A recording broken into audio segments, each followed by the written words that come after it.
Pueden tomar asiento y abrimos nuestras Biblias en el libro de Mateo, Evangelio según San Mateo, capítulo 25. Mateo capítulo 25, versículos 14 al 30. Mateo capítulo 25, versículos 14 al 30. Vamos a estar leyendo esta mañana.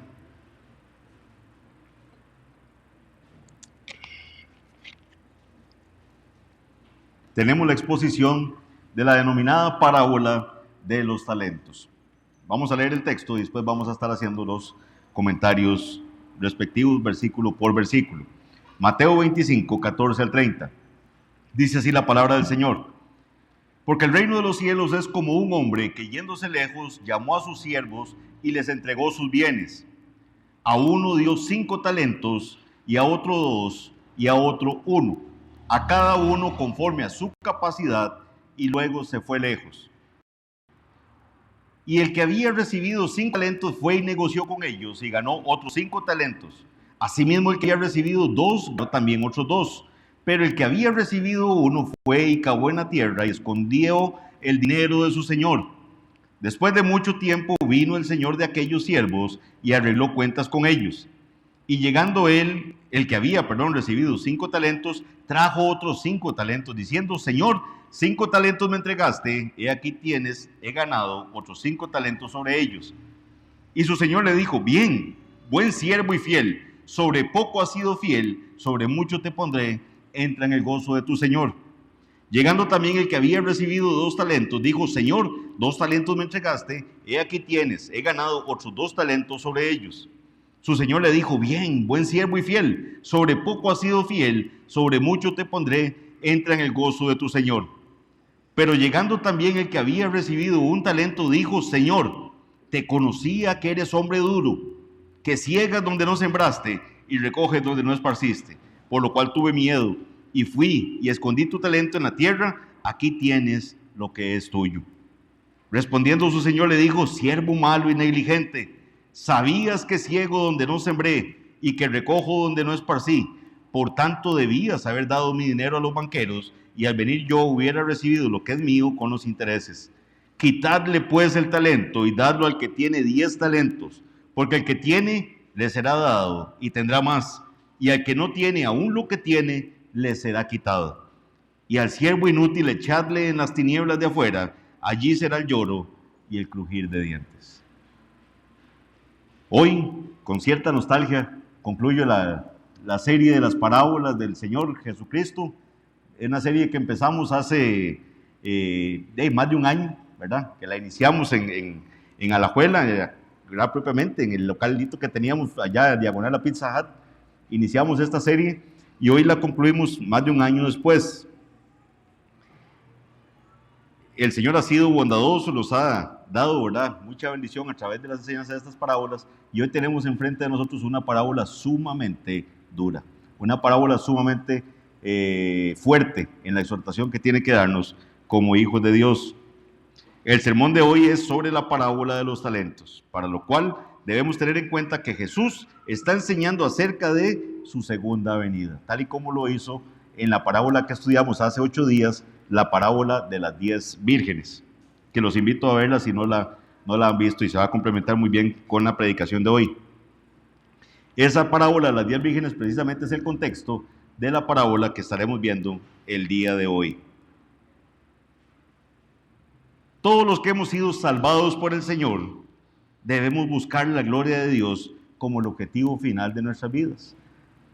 Todo lo que hagamos nosotros, sea de hecho o de palabra, tenemos que hacerlo para la gloria de Dios, nos dice su palabra.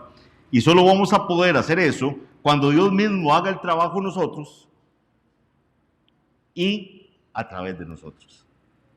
Dios va a trabajar en nosotros, pero también el Señor va a permitir que nosotros seamos su instrumento para trabajar para su obra. Debemos aprovechar al máximo lo que Él nos ha dado. Esto es lo que Pablo dice en Filipenses 2, del 12 al 13. ¿Qué es lo que dice Filipenses 2, del 12 al 13? Por tanto, amados míos, como siempre habéis obedecido, no como en mi presencia solamente, sino mucho más ahora en mi ausencia, ocupados en vuestra salvación con temor y temblor. El Señor nos salvó por su gracia, únicamente, para gloria de su majestad. Nada hicimos nosotros, todo lo hizo Él. La salvación es de Jehová. Él nos dio vida cuando estábamos muertos en nuestros delitos y pecados. Nosotros mismos jamás hubiéramos podido presentarnos ante Dios con algo para obtener nuestra salvación. Es más, nosotros ni queríamos buscar de Él. No hay justo ni aún uno, no hay quien entienda, no hay quien busque a Dios, dice la palabra del Señor. Solamente Él, por su divina gracia, por su gran misericordia, nos salvó cuando estábamos muertos. Pero dice que nos ocupemos en nuestra salvación con temor y temblor, dice este pasaje. ¿Y cómo va a ocurrir eso? El mismo pasaje nos dice de Filipenses 2, del 12 al 13, porque Dios es el que en vosotros produce así el querer como el hacer por su buena voluntad. El Señor le pide a usted que cuide su salvación, que camine en santidad aquí en la tierra. Más adelante vamos a ver que Él nos salvó para que anduviésemos en buenas obras, que Él va a preparar de antemano para que andemos en ellas. Él no lo dice, pero Él es el que va a producir en nosotros tanto el querer como el hacer por su buena voluntad. Claramente el Señor nos salvó por gracia, como les acabo de decir, y no por obras. ¿Por qué? Porque así nos lo dice Efesios 2, 8 al 10. Dice, porque por gracia sois salvos por medio de la fe. Recuerden esa fe que es una fe, una mano vacía que recibe la salvación del Señor. No es que usted hizo un gran esfuerzo para ser salvo, no, nosotros no tenemos nada. Lo único que nosotros aportamos a nuestra salvación, que es nuestro pecado. Nada más, eso es lo que usted aporta. Pero el Señor lo salvó por gracia. Usted lo que somos unos mendigos con la mano así, suplicante, nada más recibiendo esa salvación que viene de Dios. Ese es el mecanismo, la fe, para que seamos salvos. Porque por gracia sois salvos, dice Efesios 2, 8 al 10, por medio de la fe. Y esto no de vosotros, pues es un don de Dios. Esa fe es un don de Dios. La salvación es un don de Dios. No por obras, para que nadie se gloríe.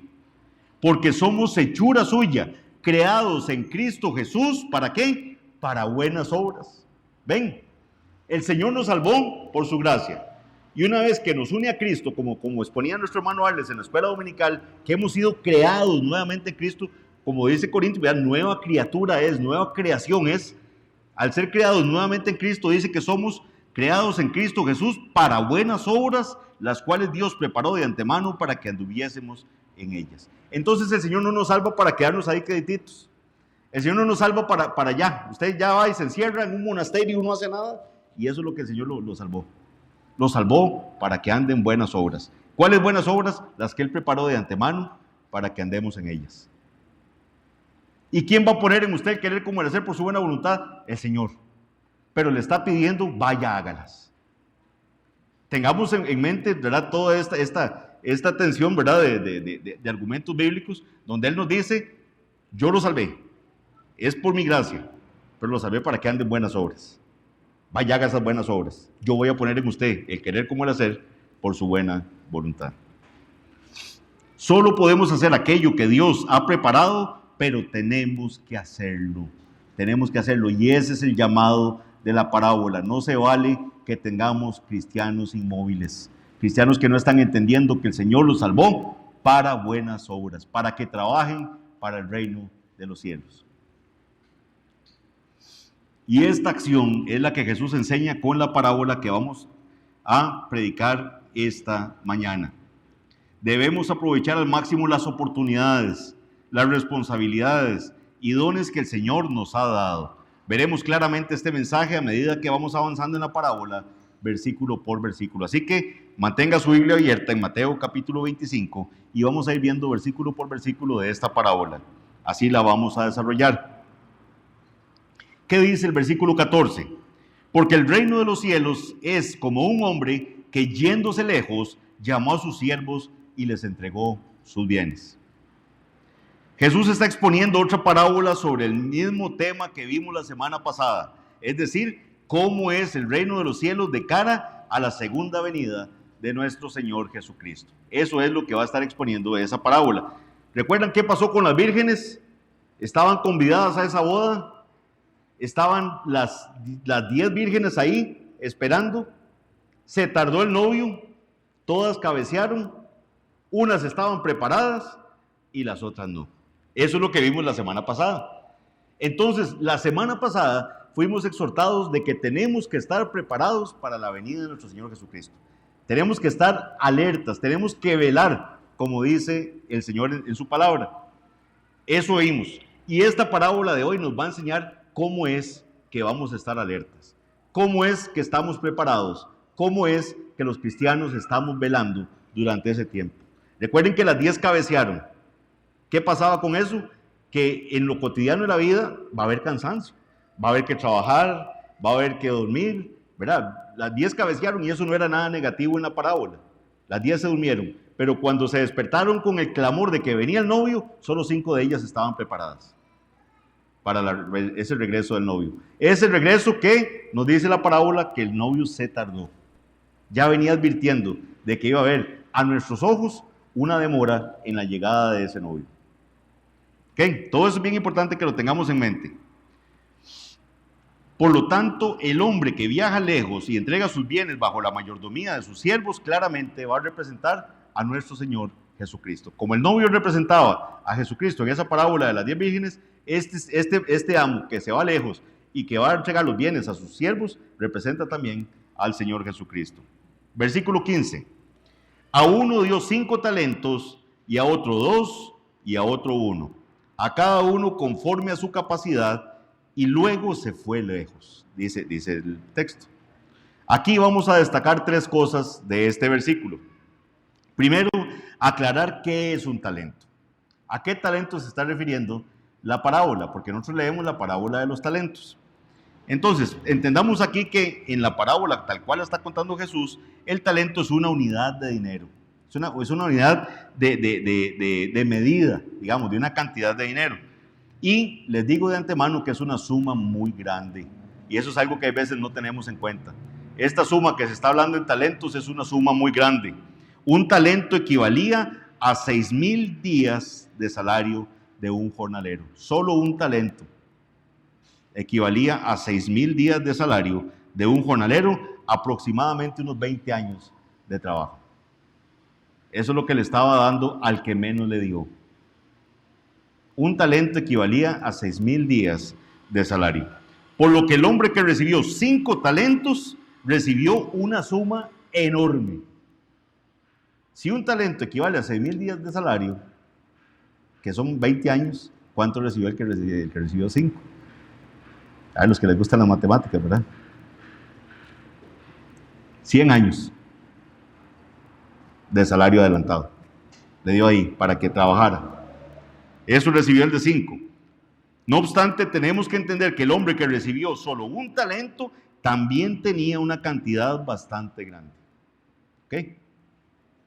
Ahora bien, algunas personas confunden el talento, ¿verdad?, del que se habla en esta parábola, con el término talento que usamos nosotros para habilidades o dones naturales de cada persona. Que decimos, alguien es muy talentoso, ¿verdad? Entonces, por eso es que nos suena tan similar la palabra talento. Y esto pasa, vean qué interesante, encontré una explicación de esto. Hay un libro que escribe un señor que se llama Ricardo Soca, respecto al origen, digamos, de ese significado de la palabra talento, ¿verdad? Porque talento sí era la unidad de medida monetaria, pero ¿cuándo pasó a significar, ¿verdad?, que fueran las habilidades de las personas? Y Ricardo Soca explica lo siguiente. La palabra aparece por primera vez en castellano en un libro que se llama El Fuero de Avilés. Eso es en el año 1155. El Fuero de Avilés, ya con el sentido de inteligencia o dotes intelectuales. Se presenta la hipótesis de que este cambio de sentido en nuestra lengua puede deberse a la parábola evangélica del servidor que obtuvo lucro de los talentos. Vea qué interesante. Más bien es la parábola la que hace que ese significado de la palabra talento llegue a significar lo que significa hoy. O sea, el castellano llegó a tomar de esa parábola y pasar a que significara solo esa medida monetaria, a que signifique las dotes que puede tener una persona. Y van a ver que es por eso que es correcto hacer esa analogía de que estas habilidades que tenemos es lo que nos va a querer decir esa parábola. O sea, el mismo mundo llegó a interpretar correctamente que el Señor se estaba refiriendo a eso cuando contó esta parábola de los talentos. Cuando el Señor la contó, la palabra talento significaba únicamente esa medida monetaria. Pero vean que pasó a significar en nuestra lengua ya esas habilidades que tenemos cada uno de nosotros y que nos han sido dadas por Dios. De hecho, esta aplicación, como les estoy diciendo, de la parábola es correcta. Es claro en el contexto que el hombre rico que se va muy lejos y luego regresa representa a Jesús, y también quedará claro al final de la parábola que el juicio final está a la vista, en el cual habrá que dar cuenta de lo que hemos hecho con lo que el Señor nos ha dado. Así que los talentos pueden interpretarse como las diversas responsabilidades, oportunidades y dones que el Señor nos ha dado para el servicio en su reino. Esa es una correcta interpretación. Repito, responsabilidades, oportunidades y dones que el Señor nos ha dado para el servicio del reino.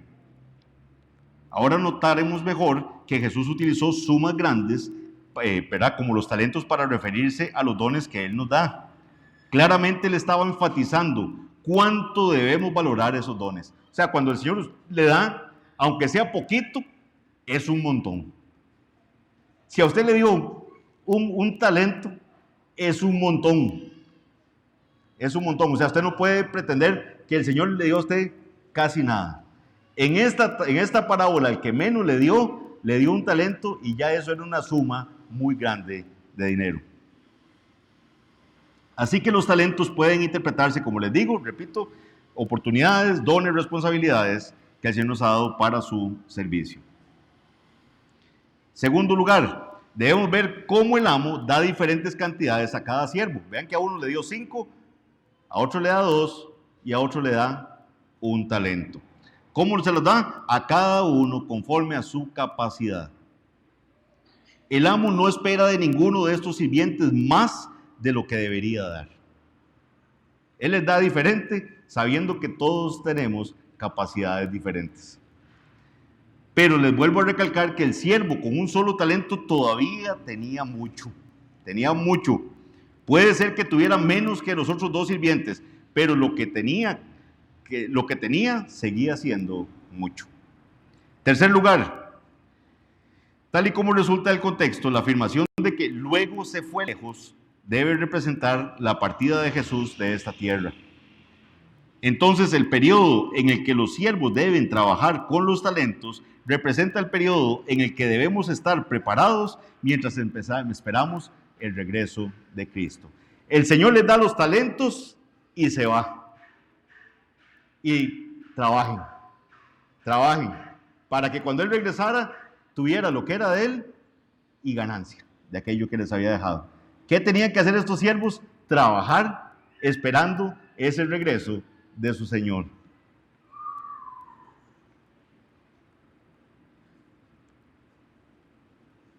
Es así como se va a mostrar nuestra prudencia. ¿Qué diferenció a las vírgenes prudentes de las vírgenes insensatas? Que estaban preparadas para el regreso de su Señor, al regreso del novio. Estos hombres, se va a ver su prudencia en ver cómo trabajaron con esos talentos que el Señor les dio. En esta parábola vamos a aprender qué significa estar preparado. ¿Qué significa estar preparado? ¿Qué significa ser una de esas vírgenes prudentes? Versículos 16 al 18 de Mateo 25. Y el que había recibido 5 talentos fue y negoció con ellos y ganó otros 5 talentos. Asimismo, el que había recibido 2 ganó también otros 2. Pero el que había recibido 1 fue y cavó en la tierra y escondió el dinero de su señor. Vean, para una mayor precisión vamos a leer este mismo texto de la Biblia de las Américas, porque la Biblia de las Américas recoge un elemento que es bien importante para que entendamos esto. ¿Cómo lo dice la Biblia de las Américas? Dice, el que había recibido los 5 talentos enseguida, dice la Biblia de las Américas, el que había recibido los 5 talentos enseguida fue y negoció con ellos y ganó otros 5 talentos. Asimismo, el que había recibido los 2 talentos ganó otros 2. O sea, estos siervos que recibieron 5 y 2, los recibieron y se fueron de una vez a trabajar para el reino de los cielos. No esperaron nada.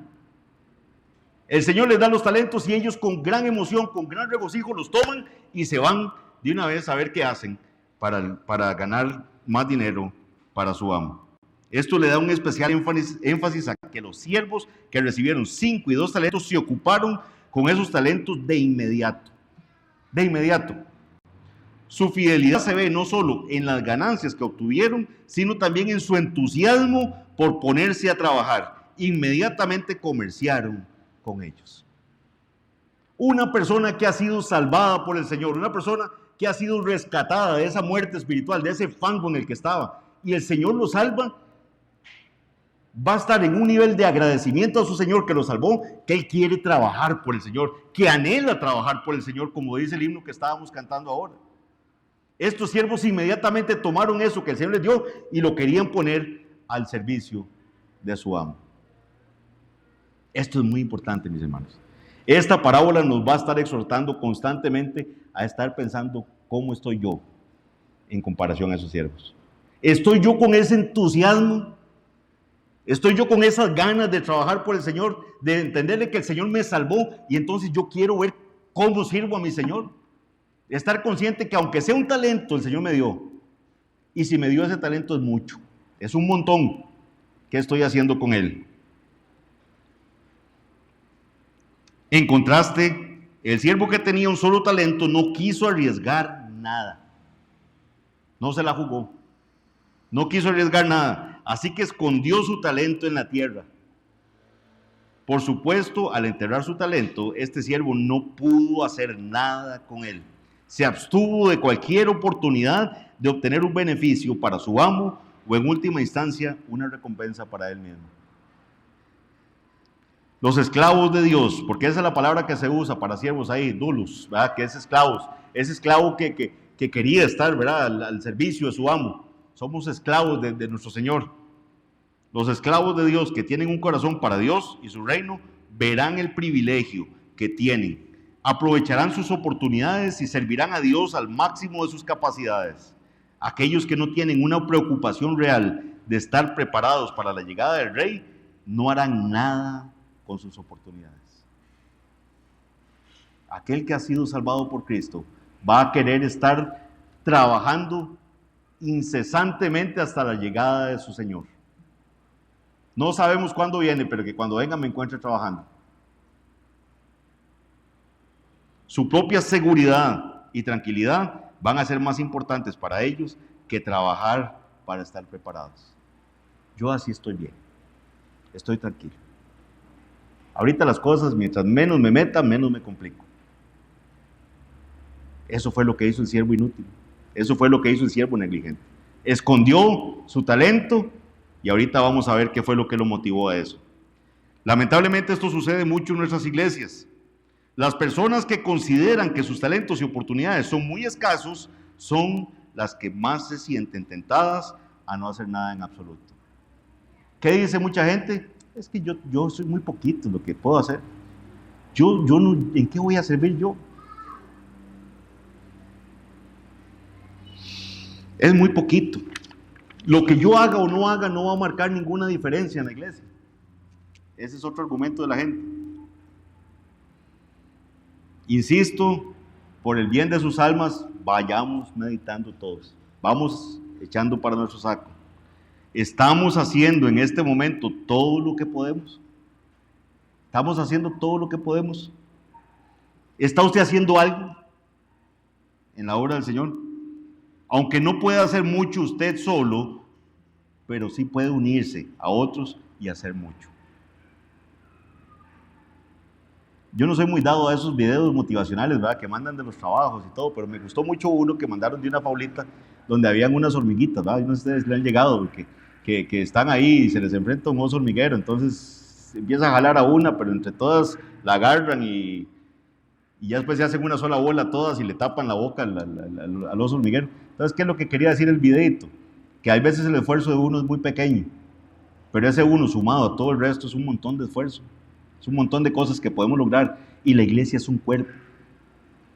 La iglesia estamos llamados a funcionar como un cuerpo que tiene muchos miembros. No todos los miembros tienen la misma función. A unos puso el Señor por ojos, otros por pies, otros por manos. Hay otros órganos de nuestro cuerpo que son tan pequeños que ni siquiera se ven, pero son importantes. Puede ser que usted sea uno de esos órganos pequeñitos que no se ven, pero es importante en la obra del Señor. Si usted no hace su función, la iglesia no va a funcionar igual. Si usted, ahora, vea que estoy partiendo de que usted considere que es de los que el Señor les ha dado muy poquitos. Y si a usted el Señor le ha dado un montón de talentos.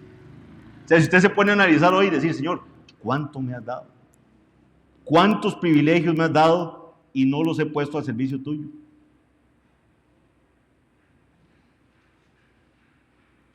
La persona que tiene un talento puede erróneamente considerar lo que tiene como muy poco, cuando en realidad no lo es. Puede parecer pequeño en comparación con 5, o en comparación con 2 talentos, pero sigue siendo una cantidad enorme. Pero más adelante veremos que este siervo enterró su talento, no porque creyera que poco o nada podía hacer con él, ni porque lo viera tan insignificante en comparación con lo que otros le daban, sino porque no confiaba en quien se lo dio. Este siervo no confiaba en su Señor. Y esto también es cierto para muchos que se dicen cristianos hoy, que serán sorprendidos en aquel día del juicio. Recordemos que las vírgenes imprudentes gritaban, Señor, Señor. Ellas creían que tenían intimidad con ese novio, que lo conocían. ¿Se acuerdan que ese doble llamamiento connotaba, verdad? O tenía una connotación de conocer a la persona, de tener una estrecha relación. Señor, Señor. ¿Y qué le dijo el novio? No las conozco. No sé quiénes son ustedes. ¿Qué pasaba con aquellos cristianos que confesionales, digamos, que confesaban ser cristianos, pero que a la postre iban a llegar en aquel día, iban a ser muchos, que iban a decir, Señor, en tu nombre hicimos milagros, en tu nombre echamos fuera demonios? Que el Señor les va a decir, apartados de mí, hacedores de maldad, nunca os conocí. Versículo 19. Después de mucho tiempo, vino el Señor de aquellos siervos y arregló cuentas con ellos. Dice el versículo 19, Mateo 25, 19. Debemos recordar la parábola que prediqué el domingo pasado, la parábola de las vírgenes. ¿Verdad? Ya Jesús advertía de ese supuesto retraso en su venida. Él les dijo en el versículo 5, y tardándose el esposo, cabecearon todas y se durmieron. Es lo que nos dice este versículo. Después de mucho tiempo.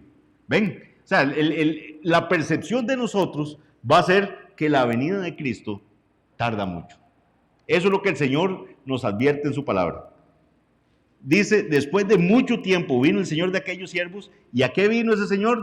Dice, y arregló cuentas con ellos. Ahora sí, vengan, vamos a hacer cuentas. Vamos a hacer cuentas de lo que les di.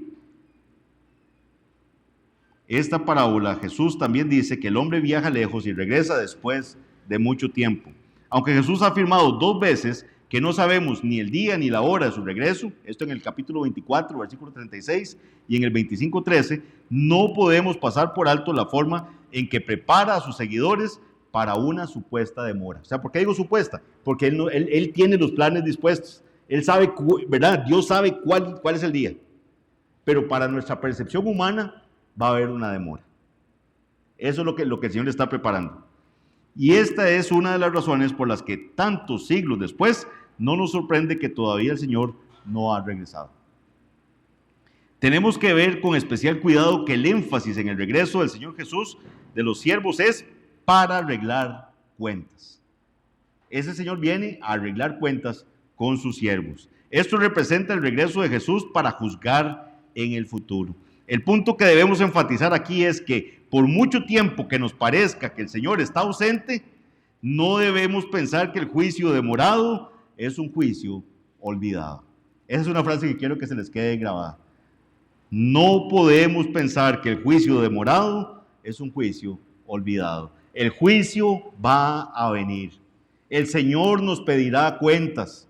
Él nos dio los talentos. Y va el Señor, dueño de los talentos, a ver qué hicimos con esos talentos. Mateo 25, 20 al 23, ¿qué dice? Y llegando el que había recibido 5 talentos, trajo otros 5 talentos, diciendo, Señor, 5 talentos me entregaste, aquí tienes, he ganado otros 5 talentos sobre ellos. Y su señor le dijo, bien, vean qué bonito, le dice, bien, se alegra su señor de eso. Bien, buen siervo y fiel, sobre poco has sido fiel, sobre mucho te pondré. Entra en el gozo de tu señor. Llegando también el que había recibido 2 talentos, dijo, Señor, 2 talentos me entregaste, aquí tienes, he ganado otros 2 talentos sobre ellos. Su señor le dijo, bien, también, bien, buen siervo y fiel, sobre poco has sido fiel, sobre mucho te pondré, entra en el gozo de tu señor. 3 cosas que quiero destacar de estos versículos que acabo de leer. Primero, a cada siervo se le dice que lo que ha hecho, lo ha hecho bien. Bien, dijo el Señor, bien. Aunque a cada uno se le dio y ganó una cantidad diferente de talentos. Uno ganó 5, otro ganó 2. Pero los 2 el Señor les dijo, bien. Estaba satisfecho el Señor de lo que habían hecho estos siervos. Por lo tanto, lo más importante no es la cantidad de talentos entregada, sino lo que se hizo con la cantidad dada. No importa cuánto el Señor le dio a usted, si 1, si 2 o si 5. Lo importante es qué ha hecho usted con eso que le ha dado el Señor. No se esperaba que el siervo con solo 2 talentos hiciera lo que hizo el que tenía 5 talentos. El Señor no le dijo, pero mire, me acaba de entregar 5 talentos, usted me trae solo 2. No. Igual le dijo, bien, buen siervo fiel, entra en el gozo de tu Señor. Sobre poco has sido fiel, sobre mucho te pondré. El énfasis está en ¿qué? Está puesto en la fidelidad de cada siervo con lo que le ha sido dado. ¿Qué tan fiel ha sido usted con lo que el Señor le ha encomendado? Segundo lugar, a cada siervo se le dice que se le dará una responsabilidad aún mayor como recompensa. Sobre mucho te pondré, le dice sobre poco has sido fiel. Ahora, vean qué interesante, parece extraño escuchar que sumas tan grandes como la que les acabo de decir. O sea, un talento eran 6,000 días de trabajo. 5 talentos era un montón de tiempo. 100 años de salarios, digámoslo así. Y él dice sobre poco, dice el Señor, el dueño, sobre poco has sido fiel, sobre mucho te pondré. Pero este es verdaderamente el caso en comparación con las cosas celestiales que se nos confiarán en el futuro. No tenemos ni siquiera una idea de la gran bendición que vamos a tener cuando estemos allá con el Señor. Esto es temporal, esto es material, esto es pasajero. Nuestra ciudadanía no está aquí. Aquí somos peregrinos y extranjeros, nada más, de paso por esta tierra. Nuestra ciudadanía está en los cielos. Y si nosotros vemos grande esto, o sea, no nos estamos imaginando, ni siquiera tenemos una clara percepción de lo que nos espera allá con nuestro Señor. En tercer lugar, a cada siervo se le dice, entra en el gozo de tu Señor. Entra en el gozo de tu Señor. Esto debe verse en contraste con lo que Jesús le dice más adelante al siervo infiel. Se nos dice que el siervo inútil será arrojado a las tinieblas de afuera, donde será el lloro y el crujir de dientes. Esto se refiere al juicio final, en el que los malvados serán separados de Dios para siempre. Por lo tanto, el gozo que experimentan los siervos fieles debe referirse a lo contrario, es decir, a la comunión que tendrán con su Señor. Vamos a entrar en ese gozo de la comunión con nuestro Padre. Así como un hombre de negocios se complace en obtener ganancias, así nuestro Señor se complace en las ganancias obtenidas por sus fieles siervos en su ausencia.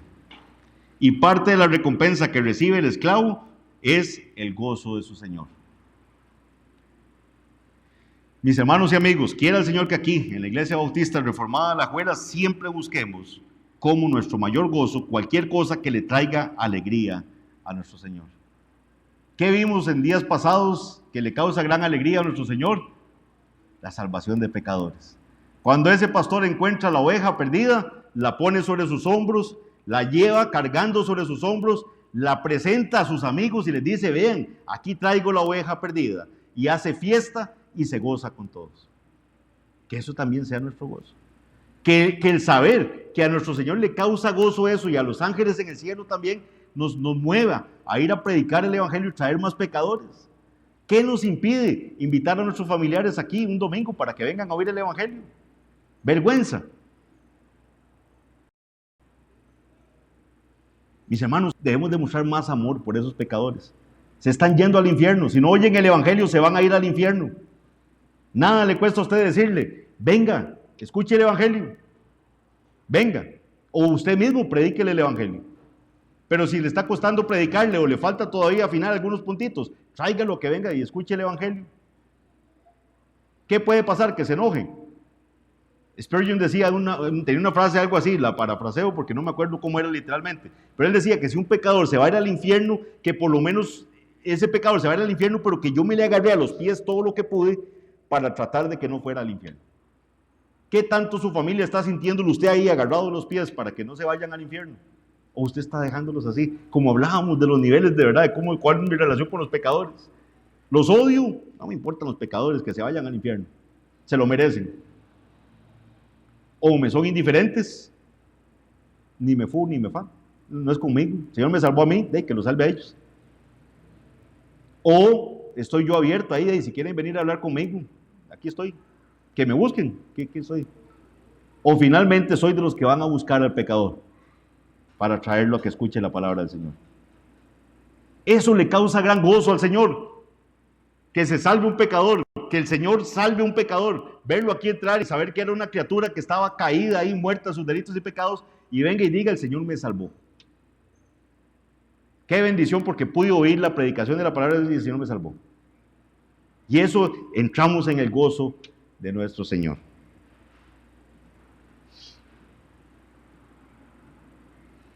Pero aquellos que no aman al Señor quedarán privados para siempre de ese gozo, como Jesús lo continúa aclarando. Versículos 24 al 25.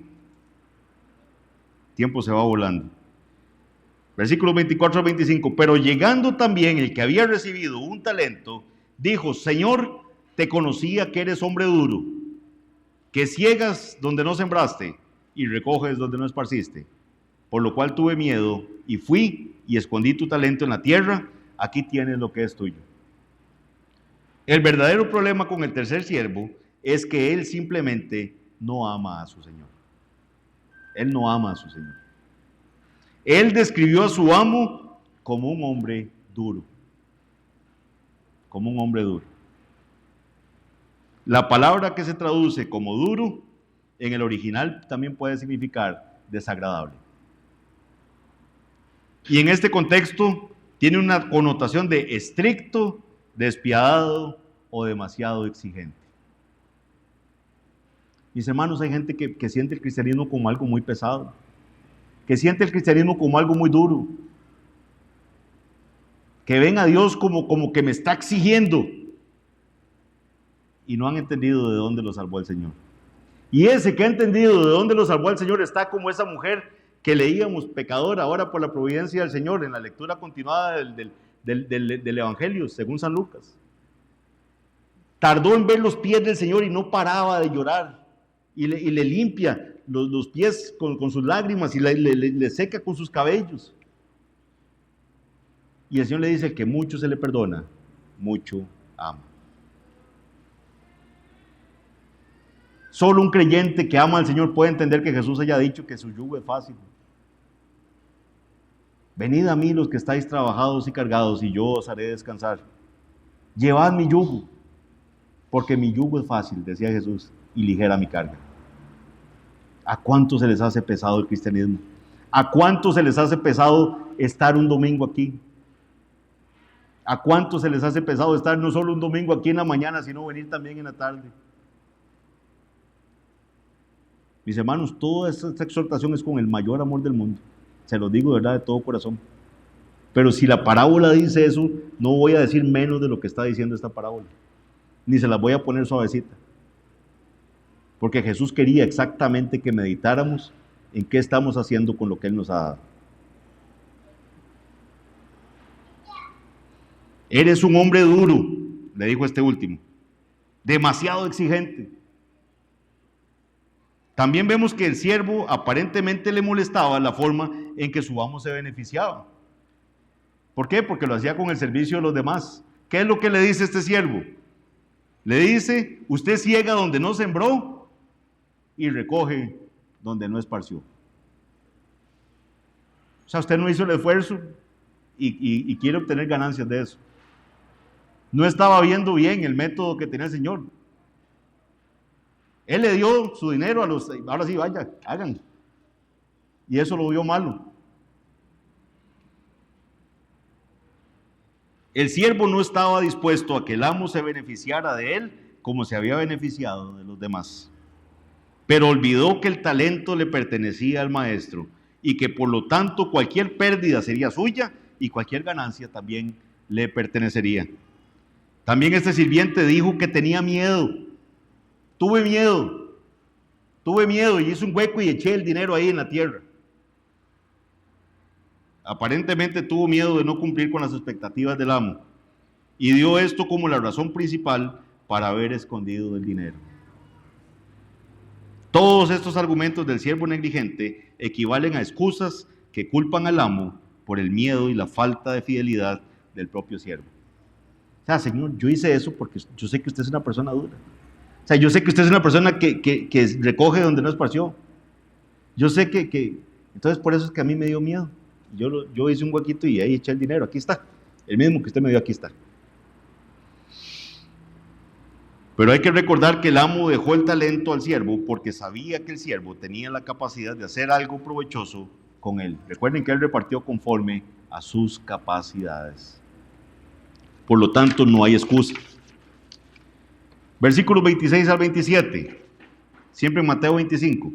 Respondiendo su señor le dijo, siervo malo. Qué terrible, usted sabe lo que es llegar al día final y que el Señor le diga siervo malo. Siervo malo y negligente. Sabías que ciego donde no sembré y que recojo donde no esparcí. Por tanto debías haber dado mi dinero a los banqueros y al venir yo hubiera recibido lo que es mío con los intereses. Ahora es importante que tengamos aquí en cuenta que el Señor no le reconoció como válido el argumento de que Él le decía que era duro, ¿verdad? Vean que no dice, si usted sabía que yo soy un hombre duro, no, ese no se lo reconoció como un argumento válido. Él nada más le dice, si usted sabía que yo ciego donde no sembré y recojo donde no esparcí, o sea, eso sí se los toma como argumentos válidos. Él asume como correcta esa afirmación de que es alguien que ciega donde no sembró y que recoge donde no esparció semilla. En otras palabras, él claramente obtenía ganancias a través de otros. Vean, si el Señor Jesús le hubiera placido que el Evangelio lo conociera todo el mundo porque se aparece en las nubes todos los días, Él lo hubiera hecho. Pero ¿qué es el medio que el Señor escogió para que el Evangelio sea proclamado a los pecadores? Su iglesia. ¿Y cuál es el cuerpo que tiene que cumplir ese mandato del Señor de ir a ser discípulos y predicarles el Evangelio, bautizarlos en el nombre del Padre, del Hijo y del Espíritu Santo y enseñarles que guarden todo? Su iglesia. Las ganancias de su reino van a ser a través del trabajo que hagamos nosotros, porque a Él le plació hacerlo así. Y gloria a Dios porque nos da esa oportunidad de participar en esa bendición. Pero Él podía mandar a sus ángeles a hacerlo. Y lo harían hasta mejor que nosotros, probablemente. Precisamente esta es la razón por la que le dio los talentos a los sirvientes, para que los pusieran a trabajar. El amo le deja claro al siervo cuál es el verdadero problema. ¿Y cuál es el verdadero problema de este siervo? Él le dijo, siervo malo y negligente. Siervo malo y negligente. Pero la Biblia de las Américas nuevamente la traduce con una forma más precisa. ¿Qué fue lo que le dijo el Señor a su siervo? Siervo malo y perezoso. Siervo malo y perezoso. Si hay algo que ataca al pueblo del Señor, es la pereza. El Señor nos ha dado dones, nos ha dado talentos, pero qué pereza. Qué pereza. Siervo malo y perezoso. Tenía la capacidad de hacer buen uso del talento que se le había confiado, pero simplemente se había negado a hacerlo. Este sirviente tiene una visión del amo que le impide confiar en él o preocuparse de si el amo se beneficia o no de sus esfuerzos. Él lo ve como un hombre duro. No, es que eso de estarse metiendo tanto en la iglesia, eso no es bueno. O sea, hasta la gente dice eso. ¿Cómo va a decir que eso no es bueno? Eso no es bueno, estar ahí tan metido. Al contrario, somos llamados a estar muy unidos los unos de los otros. ¿Cómo usted va a orar por su hermano que está en una necesidad si usted ni siquiera sabe cómo se llama su hermano? Estamos trabajando en un proyecto ahora para ver en qué trabaja cada uno y cómo podemos, ¿verdad?, beneficiarnos los unos a los otros, que si hay alguno que es fontanero, que prefiera llamar a su hermano para que arregle, que todo eso. ¿Por qué? Porque a veces ni siquiera sabemos en qué trabajan cada uno de los que estamos acá. No puede ser. Venzamos esas mentiras de Satanás de que metiéndose menos es menos problemas. No, al contrario, la iglesia del Señor se involucra. Somos un cuerpo. No puede haber un brazo tirado por allá y una pierna por allá y un ojo por allá. No, somos un cuerpo. Y es en este cuerpo donde tenemos que servirnos los unos a los otros. Es un cuerpo que tiene que mostrar interés los unos por los otros. El Señor ha dado muchos talentos, diversos talentos, multicolor, gracia, dice más adelante, como vamos a ver en uno de los pasajes que vamos a exponer ahora. Vean, mis hermanos, una oportunidad que tuvimos de ver la cantidad de talentos que el Señor ha dado es cuando estuvimos reparando aquí el edificio. Aparecía uno con cuestiones eléctricas, otro con cuestiones de metal, otros chapeando, otros haciendo comida, otros. Mi hermano, eso es. Muchas habilidades puestas al servicio del Señor. Pero esas habilidades se las ha dado el Señor.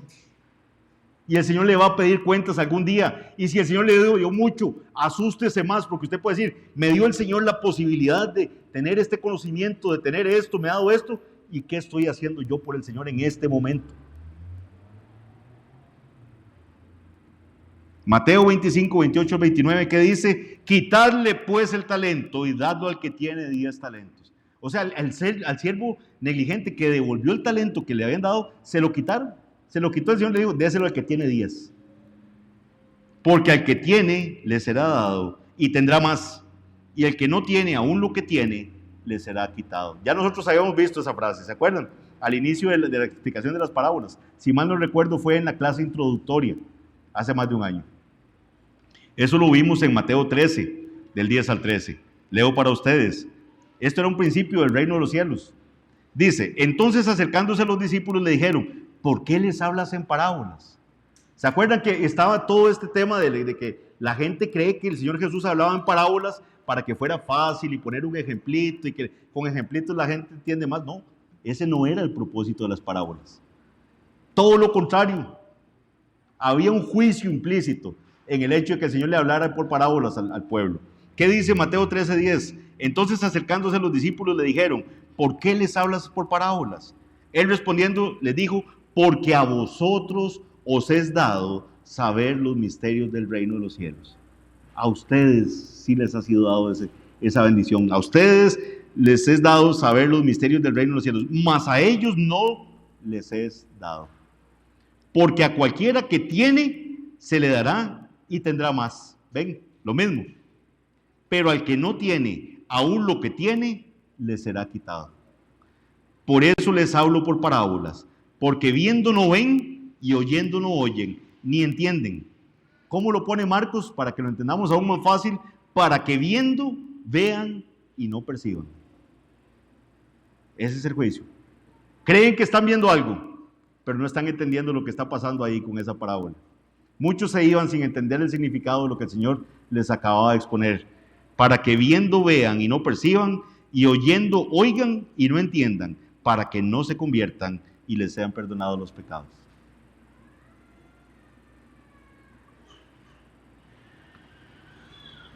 Y esto no es lo peor que le espera a esta persona, como Jesús lo deja claro en el siguiente versículo 30. Y al siervo inútil echadle en las tinieblas de afuera, allí será el lloro y el crujir de dientes. Estas palabras se refieren al juicio de los malvados que ocurrirá después del regreso de Jesús. Muestra la horrible angustia que experimentarán aquellos que permanecerán separados para siempre de la comunión con Dios. En este caso, como el malvado no quiere ser siervo de su amo, obtiene lo que quiere. ¿Qué aplicaciones podemos dar a esta parábola en estos días en nuestra iglesia? Como vimos, la parábola de las 10 vírgenes nos exhorta a estar preparados para la segunda venida de Cristo. Esa es la exhortación. Pero esta parábola de los talentos nos deja claro qué significa estar preparado. ¿Y qué significa entonces, creyentes de la Iglesia Bautista Reformada de La Juela? ¿Qué significa estar preparado para la venida? Trabaje. Ponga su talento en marcha. Ponga su talento en acción. No entierre su talento. El Señor le dio esos talentos. Póngalos al servicio del Señor para ganar más talentos. Para ganar más. Los de la prosperidad diría siembren y entonces no.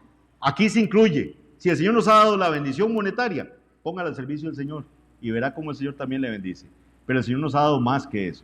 El Señor nos ha dado un montón de habilidades y nos ha dado un montón de bendiciones. ¿Qué está haciendo usted con lo que el Señor le ha dado? Ese estar preparado, esa vigilancia, ese llamado a velar que nos hace el Señor, se traduce en un actuar diligente en nuestro trabajo y servicio. No es una espera pasiva, sino todo lo contrario. Es una espera en donde se deben producir resultados, los cuales nuestro Señor pueda ver y aprobar. Este periodo de demora es un periodo de oportunidad para poner los talentos que el Señor nos ha dado a su servicio. Debemos tener presente que Dios nos ha dado el Evangelio. ¿Cuál es esa buena noticia? ¿Cómo le decimos a los pecadores, pecador, usted si no entiende que Jesucristo es su Salvador, usted lo que va es directo al infierno?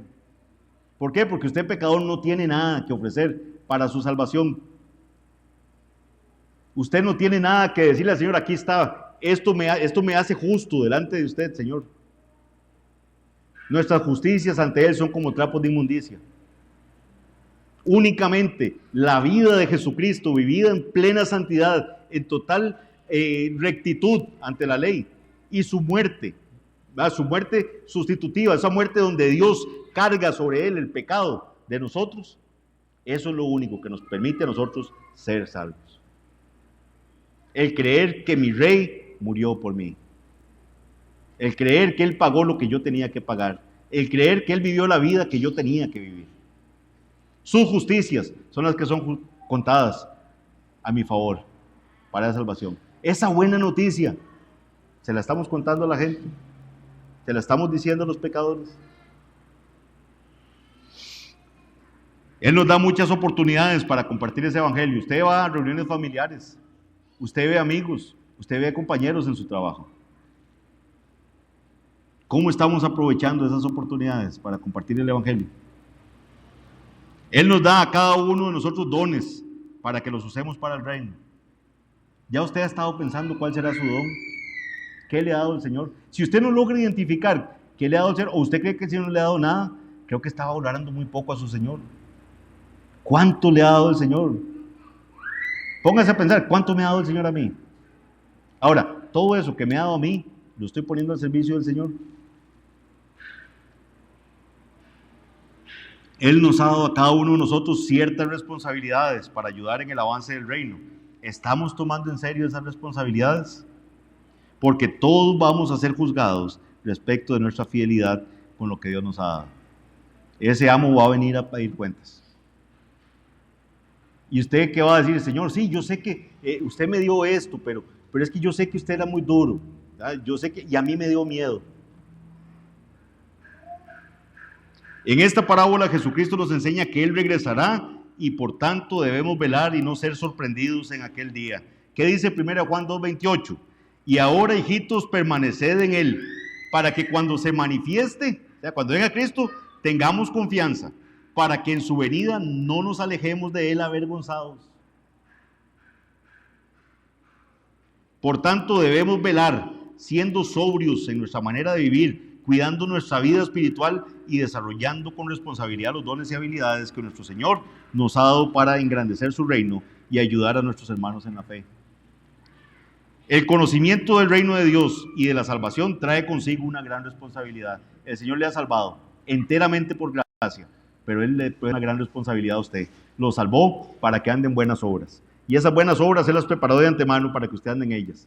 Y Él mismo le está pidiendo, hágalas, pero Él va a poner el querer como el hacer por su buena voluntad en usted.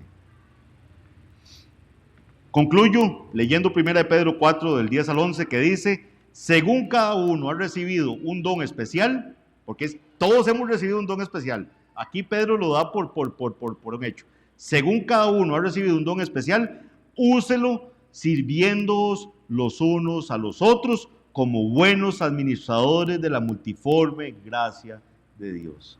¿Cómo va a administrar usted su don? Sirviendo a sus hermanos. ¿Cómo sirve a sus hermanos? Aquí en la iglesia. Venga a la iglesia. No se pierda la bendición de estar aquí en comunión con la iglesia. No sea parte de la iglesia. No se pierda. No sea una de esas personas que están desinteresadas de la iglesia. Métase. Aquí sí se puede ser metiche. No le pierda el miedo a estarle preguntando a la gente cómo está. O decirle, qué pena, mira, yo ni siquiera sé cómo se llama usted. Me interesa saber cómo se llama usted. ¿Cómo le ha ido? ¿En qué trabaja? ¿Hay algo en lo que puedo servirle o puedo orar por usted? Esta multiforme gracia de Dios es una palabra que significa multicolor. Multicolor, esa gracia multicolor del Señor. Aquí en la iglesia tenemos de todo. Tenemos gente de diferentes nacionalidades, de diferentes contextos geográficos, somos de diferentes localidades, inclusive aquí mismo en el país. Diferentes niveles de estudio. El Señor nos ha sacado de diferentes fangos y podemos bendecirnos los unos a los otros. Pero eso solo va a pasar cuando usted entiende que el don que el Señor le puso es para que lo use aquí, para que se interese por su iglesia, de la cual usted es miembro. Según cada uno ha recibido un don especial, úselo sirviendo los unos a los otros como buenos administradores de la multiforme gracia de Dios. El que habla, que hable conforme a las palabras de Dios. El que sirve, que lo haga por la fortaleza que Dios da, para que en todo Dios sea glorificado mediante Jesucristo, a quien pertenecen la gloria y el dominio por los siglos de los siglos. Amén. Vamos a orar. Padre bendito, Señor, estas palabras son duras, pero las dijo tu Hijo. Señor, gracias porque no tenemos que suavizar la palabra que nuestro Señor dijo, porque sabemos que la dejó para nuestro bien. Permite que podamos examinar nuestras vidas, que veamos qué tan negligentes o qué tan buenos administradores hemos sido con los talentos que tú nos has dado. No permitas, Señor, que haya alguien aquí que esté enterrando su talento, Señor. Ten misericordia de esta persona. Muéstrale que tú no eres esa persona dura, que tú no eres ese ser duro, sino que eres amoroso y que por tu misericordia nos has salvado. Que te lo debemos todo, Señor, y es por amor que te querríamos servir. Padre, quita la liviandad, lo pusilánime de nosotros, Señor. Quita la cobardía. Y, Señor, que lejos de salir alguien enojado esta mañana, salga exhortado, Señor. Que salga humillado y que pueda decir, Señor, perdóname. Gracias porque has tenido misericordia de mí. Ayúdame a hacer tu voluntad. Que como decía Agustín, Señor, pídeme lo que tú quieras y concédeme hacer lo que tú me pides. Que la gloria sea únicamente para ti, Señor, en el nombre de Jesús. Amén.